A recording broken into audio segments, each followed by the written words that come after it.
Hello, gorgeous recovering perfectionist. I'm Claire Riley, and you're listening to episode number 74 of the Recovering Perfectionist Podcast. Today, I'm going to talk about what I've learned from running my beautiful online membership for the last 4 years. It's just about to have its fourth birthday. We're about halfway through 2021. And I just want to share my top lessons from running this membership over the last 4 years. So you can go and get the key takeaways and links at claireriley.co/pod/74. Let's jump in. This is the Recovering Perfectionist Podcast, and I'm your host, Claire Riley. Okay, so just to give you a little bit of background on my beautiful membership program, I started Batch It Crazy. I know what it sounds like, and yes, it is on purpose. I started Batch It Crazy in July of 2017, and off the back of doing a lot of VIP work and a lot of one-on-one work, helping people to map out their content strategy for their blogs, their social media, their newsletters, and a whole heap of other content sort of spaces. I used to do small groups with 3 people where we would do a 2-hour workshop. And it just became really clear that this was a bit of a missing piece for a lot of people. So I created Batch It Crazy, and here we are 4 years later. Had about 80 people go through altogether, and there's about 45 live members at the moment.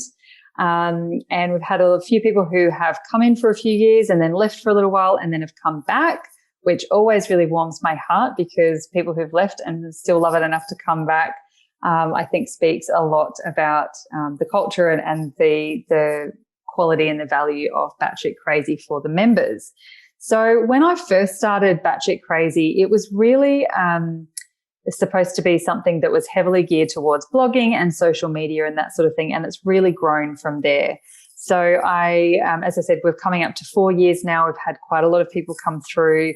And it's definitely had a lot of evolutions and iterations, which has been really exciting. And I'm going to talk about that as well. So here are some of my top things that I've learned from running Batch It Crazy for 4 years now. Number one is that nothing is set in stone. Now, when we go to start, when we create a new course, a new product, a new membership, a new anything really, a lot of us, me included, get a bit strung out on being perfectionists and having to have it set up as it will be forever. And that feels really heavy and overwhelming, like we've got to get it right from the start or it's going to be doomed to fail. So my number one thing that I've seen happen over the last few years is that nothing is set in stone. When I first set out with Batch It Crazy, we did only 2 calls a month. Now we do a call per week. When I first started, it had no structure of what we talked about in calls. It was all just sort of a bit higgledy-piggledy, and we talked about whatever anyone needed to talk about. Now we have very structured system, and we're just about to go into a new sort of structure that has been the next iteration. So I just think it's really important to know that no matter what decision you make and how you set it up, it doesn't have to be like that forever. The people who are in there will help to form its normal evolution, and you can take all of that feedback on board, as well as what feels good for you delivery wise, and you'll just know what little tweaks need to be made or what overhauls need to be made as well. So I wish that I had given myself a bit more permission at the beginning to not have everything completely figured out, and to not feel like every decision I made 4 years ago was going to be things that I still had to be delivering to a T right now. So that's the first one. The second one, which works in with that, which is getting feedback, is key. So there's a number of different ways to get feedback from people when you have a membership. Number one, ask them. Don't forget to include your people in asking for feedback. Ask them how it's going, from the level of the content that's being delivered to the structure and the tangible stuff that's actually being delivered. Get feedback on that. You want to get feedback on the delivery style, on the facilitation, if there's group and like a group element as well, of how they feel the group is facilitated. If there are modules, learning modules, get feedback on those. If there's other elements such as a Facebook group, for example, where, you know, people can come together and share, how's that working? So get really specific. So you can ask people in calls, you can invite people to share with you either anonymously or sending you an email or a message or something like that. But there's also some more structured things, some more structured ways to do that, which is maybe sending out a survey every now and then or as a once off, and just getting some really quantitative feedback about how things are going, what people love, what people don't love, what they would suggest, what they would prefer, what they absolutely will not be negotiable on losing, all of those sorts of things. So always get feedback and always invite feedback. If you are thinking about changing something, that's also really important because change can sometimes be a bit scary. So we need to make sure that we're not just changing it for the sake of changing things, but that it's actually got the buy-in of the current members and it's going to work for future members as well. The third thing is customer service and retention. So something that I have built over the last 4 years is a really beautiful onboarding email sequence, which actually goes for 18 months. It's much more intensive in the first 3 months, but it's a really great way to offer that beautiful customer service to people who are coming in.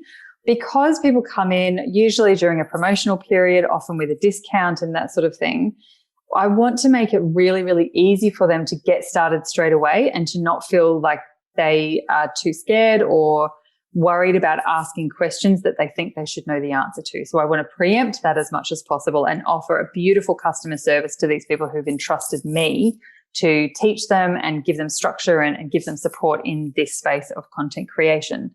So a really big part of that is the automated series, which, as I said, goes out pretty much from the second they start, shows them how to use the platform and where to find certain information and how to book in for calls and if they want to upgrade to VIP, all of that sort of thing. So it makes it really easy. It's like walking someone around your home at a housewarming and showing them where everything is, right? So it's really easy for them to navigate.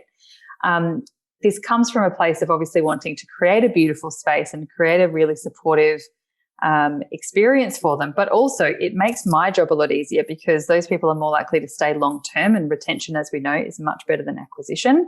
And I'm really passionate about that, but I also want it to feel like a really great place.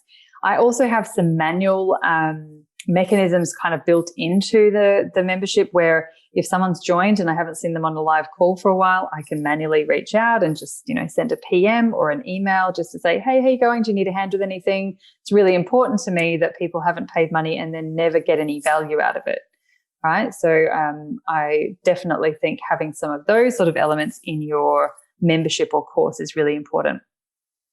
The next thing is, as I've kind of mentioned, is onboarding and offboarding. So the onboarding, which is when they come in and walking them around and introducing them and showing them what to do and keeping them engaged and overcoming objections before they even know their objections, are really, really important.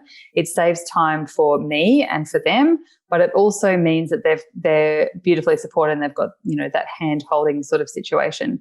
But just as important is the offboarding. So when someone leaves or cancels their subscription and there's no time that people get locked in for at all, so people can come and go as they please, when they leave, it's just as important to offboard them effectively. And as I mentioned before, we've often have people who leave and they say, I really loved it, I just don't need it right now, or I've got other priorities, or I can't afford it, or whatever it is.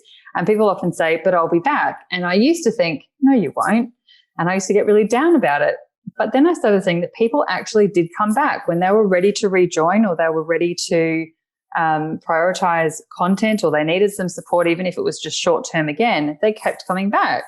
And I was like, this is really interesting. And I realized part of it was that there was no, for me, when someone leaves, like there's no malice, there's no yucky feelings or anything like that. So the whole process of offboarding people, which says, thanks for being part of it. Do you have any feedback? Would you like to leave a review? Doors always open, that sort of thing, actually leaves a really nice taste in people's mouths. And if they don't come back, they're still more likely to refer their biz besties or people in the future when they hear, someone talking about needing help with their content, for example, in a Facebook group. They're more likely to recommend Batshit Crazy because I haven't made them feel like shit when they left, and I think that's a really important thing that we need to keep in mind. That offboarding is just as important as onboarding for a number of reasons. Also just because we're human and we're selling and buying and supporting other humans, but also as a business strategy, it's really, really important to do that in an aligned and happy way as well. Cool. And the last one, and you hear this talked about a lot, I think, is that content-wise, less is more. We are all overwhelmed. We are all bombarded all the time with all of these shoulds and coulds and must-dos and shiny objects in our business that when we go to create a course or a membership, we're also really tempted to shove more value in there and put this other thing, and they could also learn this, and also they should have this, and there's all these alsos which just become too much, and then people come in and it's overwhelming and they leave, or they just never show up and they disappear into the ether. So this is an ongoing lesson for me in all of my world, personal and business, and with content and with VIP and all of that sort of thing, is that less is more. You don't have to shove more and more and more into your membership. You don't have to give more and more and more. Less is actually more when it comes to this thing. Listening to what people are actually wanting, making sure that you're giving them the solutions, tangible and strategy and accountability to get those things done, and leaving it at that and being okay with just this much. So they're my top lessons from running Batshit Crazy for the last 4 years. I will pop all of the links and the show notes at claireriley.co/pod/74 if you would like to check that out. And you can also come and check out Batshit Crazy if you would like to have a look at what we're all about over there as well. All right, I'll see you in the next episode of The Recovering Perfectionist. Bye for now.